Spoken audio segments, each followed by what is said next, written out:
What happens when a CEO sits quietly in the corner of his own café and realizes the entire system is betraying the very values he once built? What would he do?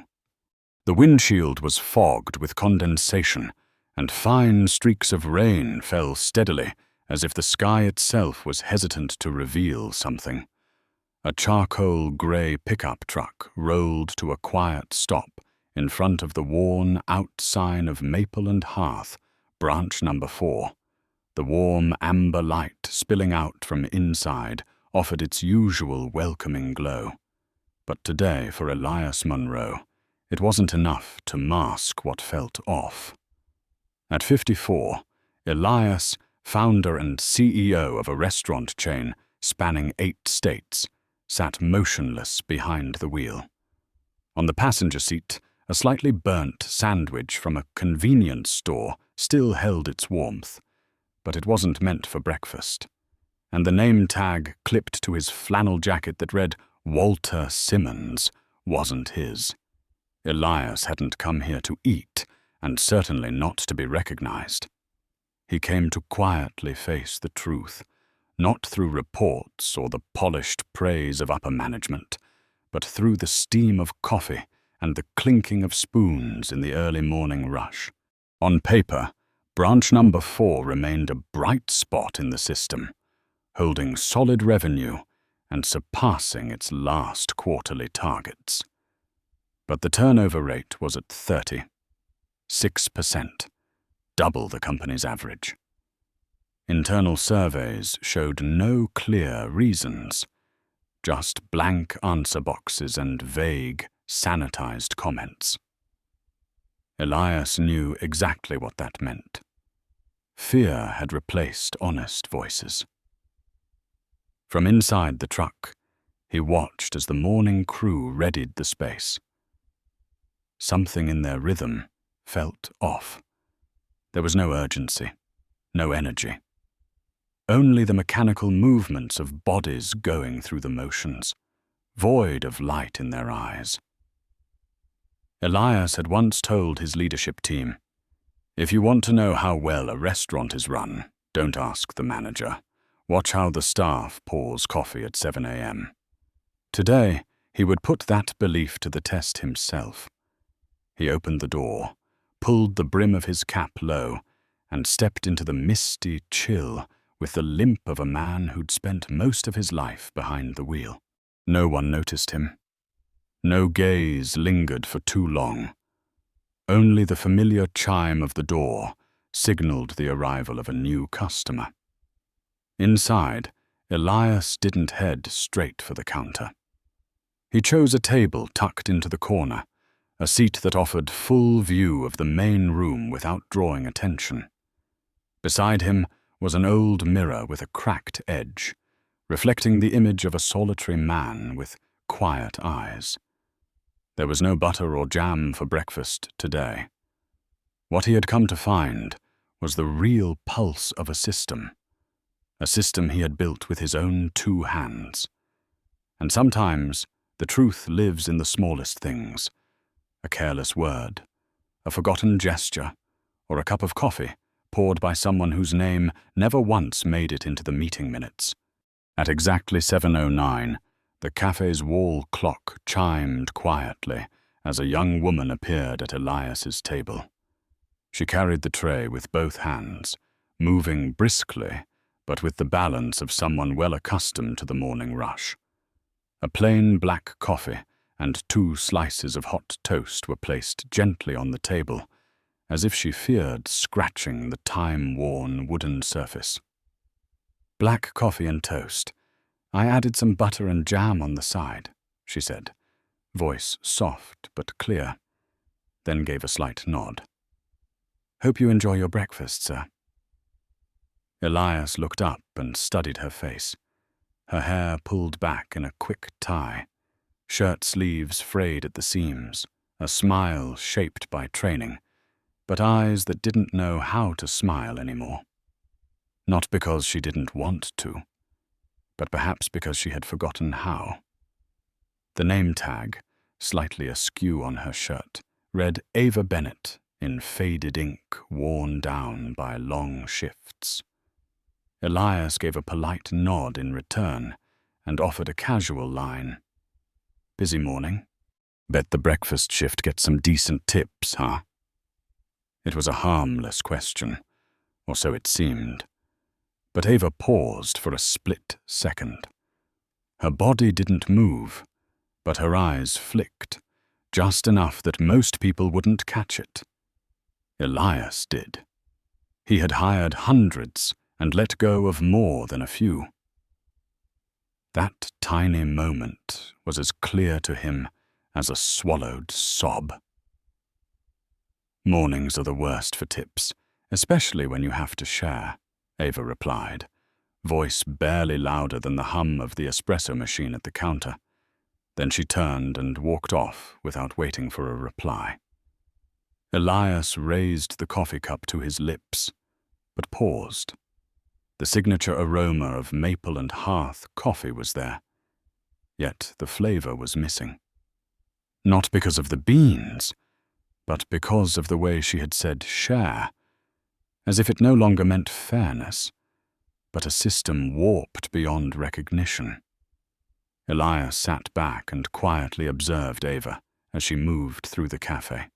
She went from table 2 to 9, returned to the kitchen, then out toward the front, all on her own.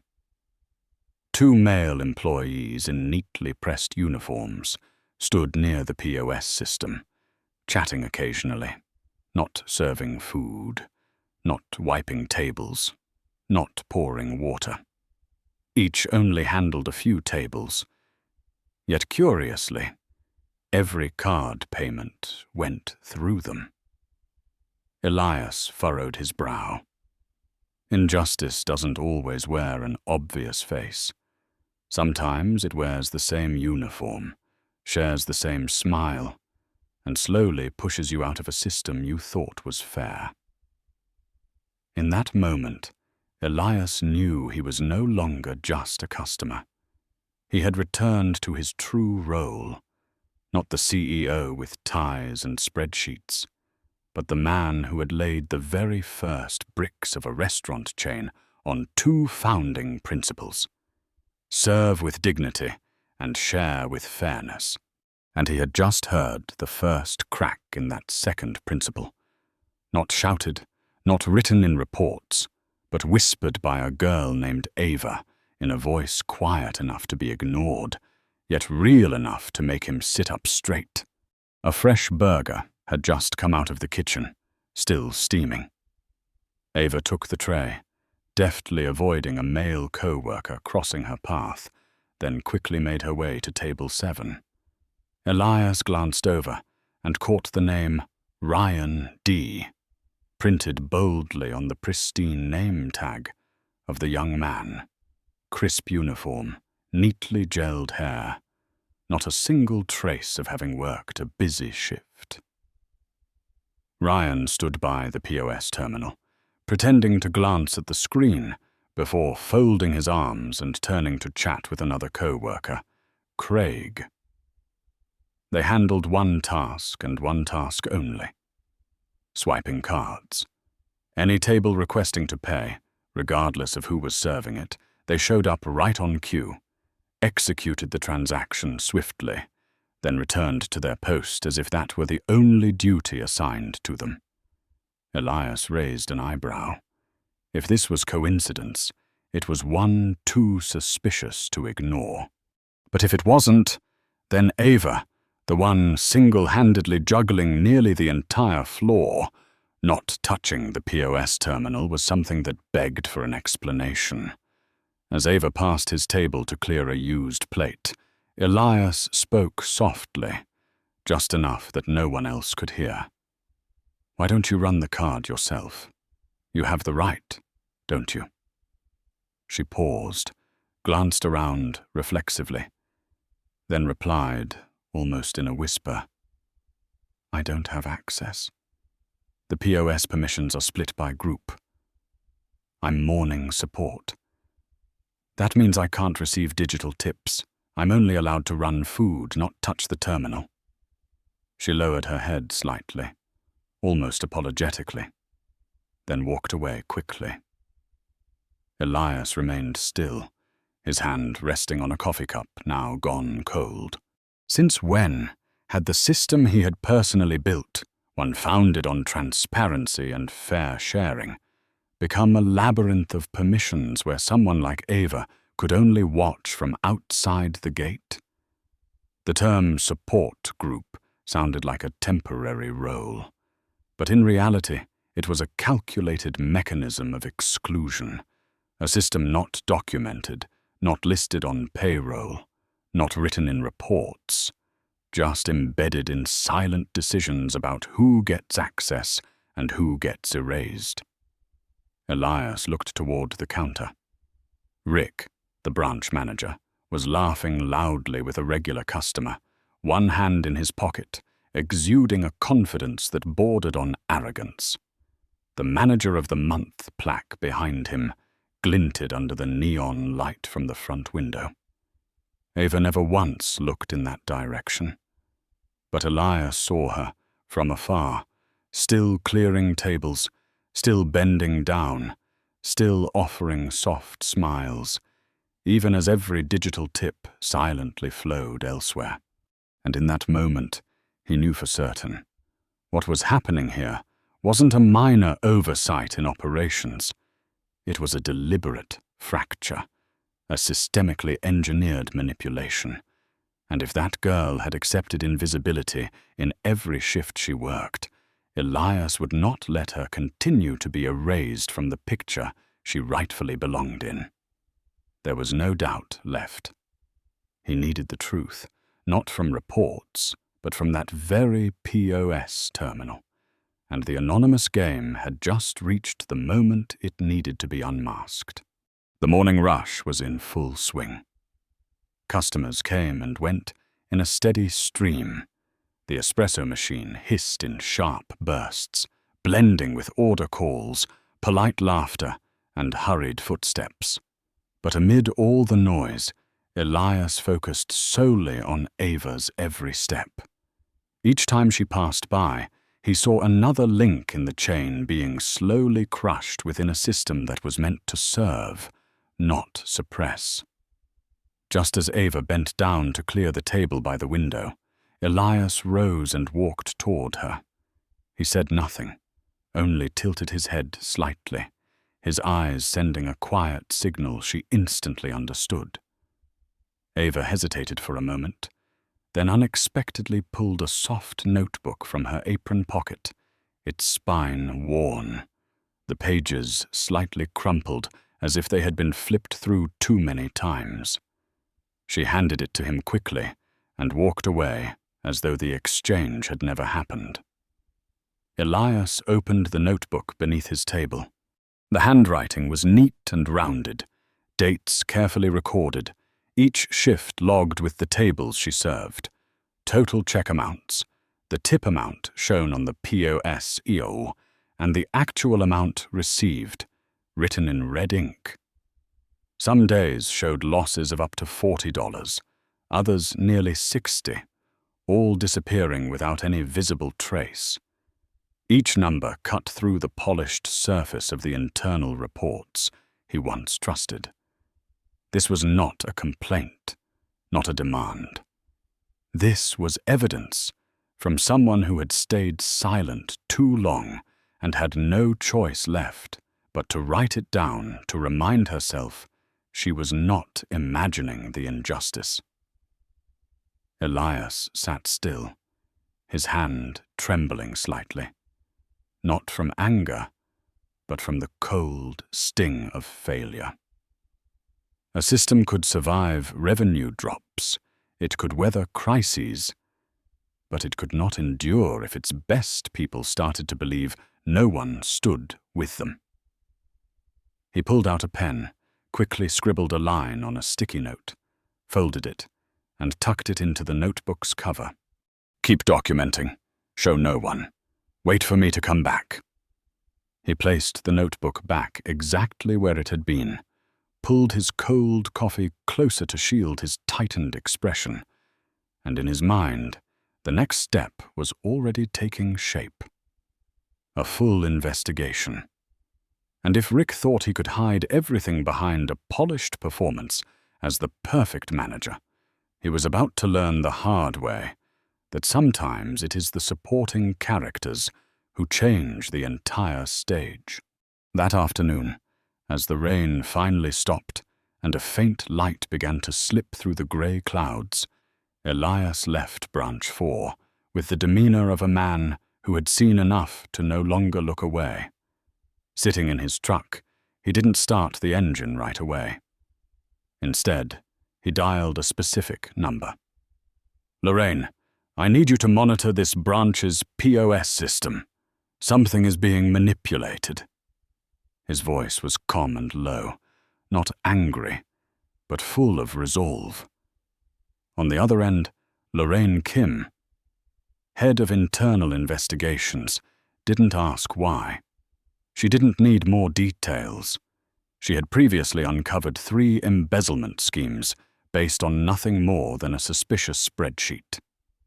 Within an hour, Branch 4's POS system was quietly switched to covert monitoring mode. For the next 3 days, every data point was tracked, every transaction, every login, every access. By the end of day 3, the picture was chillingly clear. A hidden access level had been discovered, labeled Advanced Tier Internal. A designation not found in any training manual or internal documentation. 3 user accounts had access. Rick, the branch manager, Ryan, his nephew, and a kitchen terminal with no assigned operator. More alarming still, within the past 30 days, over $4,800 in digital tips had been recorded at the branch, but 67% of it was funneled to one account: Ryan D. According to HR records, Ryan was a part-time server. According to the system, he was listed as POS Supervisor. On top of that, a company called Hearth Circle LLC was shown to be receiving internal processing fees every Friday, matching the exact amount of the missing tips. The legal owner of that company? Rick, the branch manager. Elias had no more doubts. This wasn't a system error.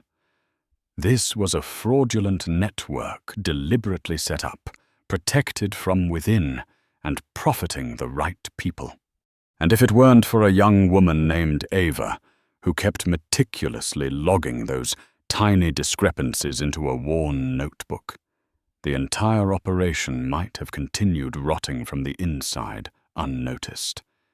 Elias closed his laptop, eyes still and sharp as stone. He was ready for the next phase, bringing the truth to light. On Friday morning, at exactly 9:06 a.m., during the bustling peak hour rush, the doors of Maple and Hearth Branch 4 swung open. No hooded jacket, no fake name tag. Elias Monroe stepped in, wearing a charcoal grey suit, tie neatly knotted, and the company badge gleaming on his chest. Behind him walked Lorraine Kim, stern-faced, holding a tablet displaying the real-time data from the POS system. The movement inside the restaurant halted as if all the air had been sucked out of the room. Rick, who had been laughing with a regular customer, froze the moment he recognized Elias. Ryan, standing by the POS terminal, turned pale and instinctively took a step back. Elias didn't need to raise his voice. He walked straight to the counter, placed his hand on the worn wooden surface, and let his gaze sweep across the room. "I once told the regional directors," he began, voice calm and resolute, "fairness is not a slogan you hang on a wall. It is an action, repeated every day until it becomes second nature." He gestured to Lorraine. She raised the tablet, tapped a few times, and the large screen behind the counter lit up with a chart showing employee names, percentage of tips received, and POS activity times. The data spelled everything out, line by line, deviation by deviation. Elias didn't need to name anyone, but his eyes settled directly on where Ryan stood. 67% of the tips didn't go to the actual servers. They were funneled into a single account, one that was supposed to process transactions, not accumulate personal gains. Ava, carrying a tray of drinks, froze mid-step. Kitchen staff began to peer out from the back, eyes fixed on the screen. Rick tried to keep calm, but the confident mask he wore began to crack. Elias turned to face him. "Rick, as of this moment, you are suspended from duty. Your file is being forwarded directly to our legal department. Ryan, the same applies to you. There is no place here for anyone who twists the system for personal benefit." There was no applause, no cheering, only a thick silence, the kind that settles when the truth, at last, has been called by its rightful name. And from that moment on, Branch 4 was no longer a place where workers were hidden in the shadows. It became the place where fairness began to return, under its true name. Elias did not leave the counter immediately after delivering his decision. He stood still, scanning every face. Some looked down to avoid his gaze, while others tilted their heads up for the first time, as if finally given permission to breathe freely. On the large screen behind Ryan, the POS system still displayed the real-time tip distribution chart. Elias pointed to it, his voice not loud, but so clear that each word felt nailed into the air. From today on, this system will no longer be under the control of a select few. Every employee will receive individual access rights, aligned with their actual role and duties, not based on connections. Lorraine nodded and switched to another interface. The screen now showed a map of the restaurant network across the country. Blinking red dots marked the branches showing signs of data manipulation. Below, a new dashboard read, "Transparency System Deployment, in progress at 17 locations. We will continue monitoring not just this branch, but the entire system," Lorraine said. "But what we need is not just data. We need people who truly want to keep fairness moving in the right direction." Elias turned to Ben, the young staffer standing at the counter, his face still glistening with sweat from fear and emotion. "What's your name?" "Ben, sir." "Ben, starting now, you'll be the first to use this system again. No more preferential access, no more background roles. Whoever does the work, that's who will be seen." Ben nodded, his eyes beginning to light up. No other promise was needed. The wheel of change had begun to turn. 1 month later, Maple and Hearth Branch 4 no longer carried the scent of weary early shifts, suffocated by silence. Instead, there was the gentle aroma of toasted butter, the soft clink of cups meeting saucers, and a new sound, the gentle chime from the digital tip sharing display placed right beside the POS counter. On it, each employee's name appeared in real time, alongside table numbers, receipts, and the rewards they earned. No one needed to ask, "Have the tips been shared yet?" Because now the system spoke for everyone. Ava no longer carried 12 tables alone. She was now a regional trainer, traveling to branches not yet transitioned to quietly share her story and help launch the Fair Share system. She didn't lecture or preach, She simply stood beside them, guiding each new hire on how to check their access before each shift, how to track their tip distribution, and how to understand this simple truth that they had the right to be seen, to be trusted, and to be acknowledged. One morning, Elias returned to the branch unannounced. He chose the same old table, ordered the same black coffee and toast. Ava didn't recognize him at first. She was busy training 3 new team members in the back section. Before leaving, Elias tucked a $20 bill beneath his plate, along with a small folded note. "Thank you for not giving up, even when no one stood beside you." When clearing the table, Ava found the note, opened it, smiled gently, then carefully folded it again and tucked it into her worn notebook filled cover to cover. She didn't need to read it twice, because every word was already etched into her memory, carried through all the morning she stood alone and still chose to keep going. At 9:27 a.m., Ava stood in front of the old table, where the cup of coffee remained untouched. It was the very table where, just 1 month earlier, she had set down a tray of toast, never imagining that from that moment on, everything would change forever. Today, Ava no longer wore an apron or rushed between dozens of tables like before. On her chest was a new name badge: Ava Bennett, Regional Trainer. She had just returned from another branch where the transparent tipping system was being implemented and steadily expanded.